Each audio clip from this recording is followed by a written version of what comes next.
I'm Kyle Rode, and this is the Rebel HR Podcast.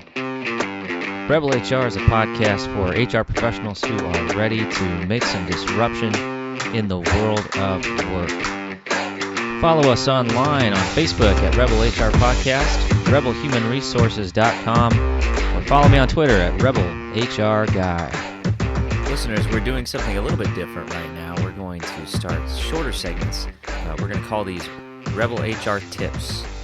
Super excited to start this segment. Hopefully it's helpful for you. I want to start off with some current events. So just this past week, the Wells Fargo CEO apologized to employees after he blamed the bank's lack of diversity on a, quote, very limited pool of black talent to recruit from.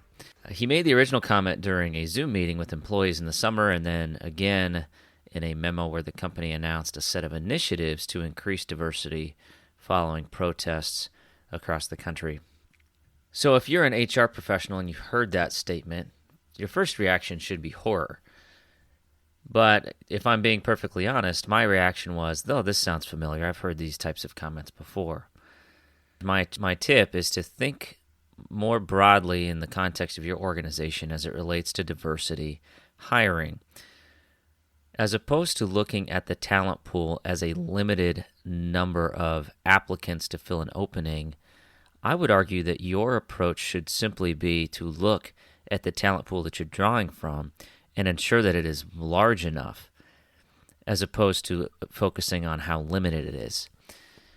If you have any leaders in your organization who have made comments similar to this, the first thing you should do is challenge those comments.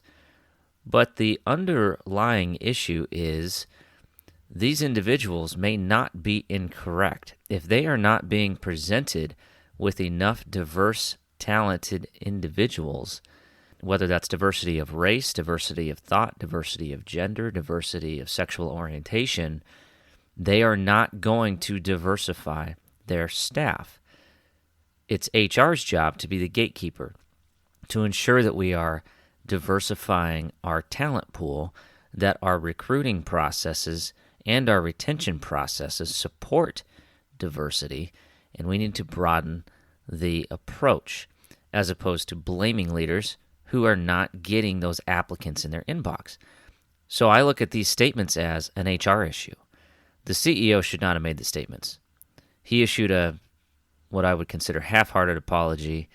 My approach, though, if you're in human resources, is let's fix it.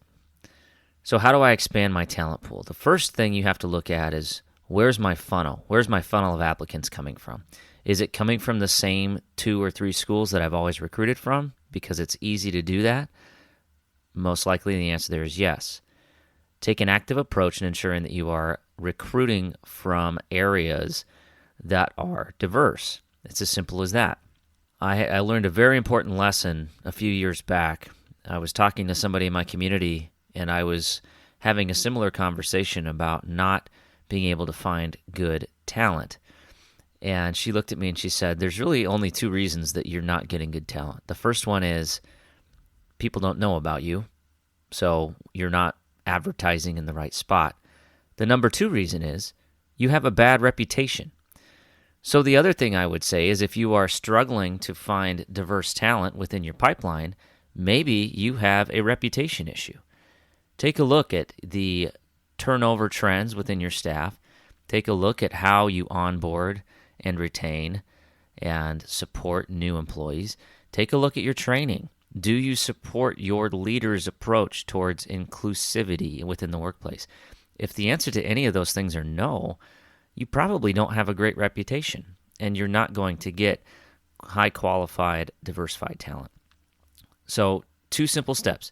Expand your approach to where you are drawing your applicants from for your positions.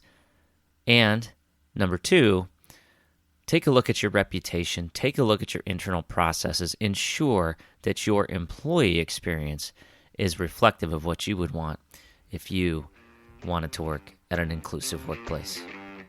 Thank you. Everybody have a great day. Follow us on Facebook at Rebel HR Podcast, Twitter at Rebel HR Guy, or see our website at rebelhumanresources.com. Views and opinions expressed by Rebel HR Podcast are those of the authors and do not necessarily reflect the official policy or position of any of the organizations that we represent. Baby.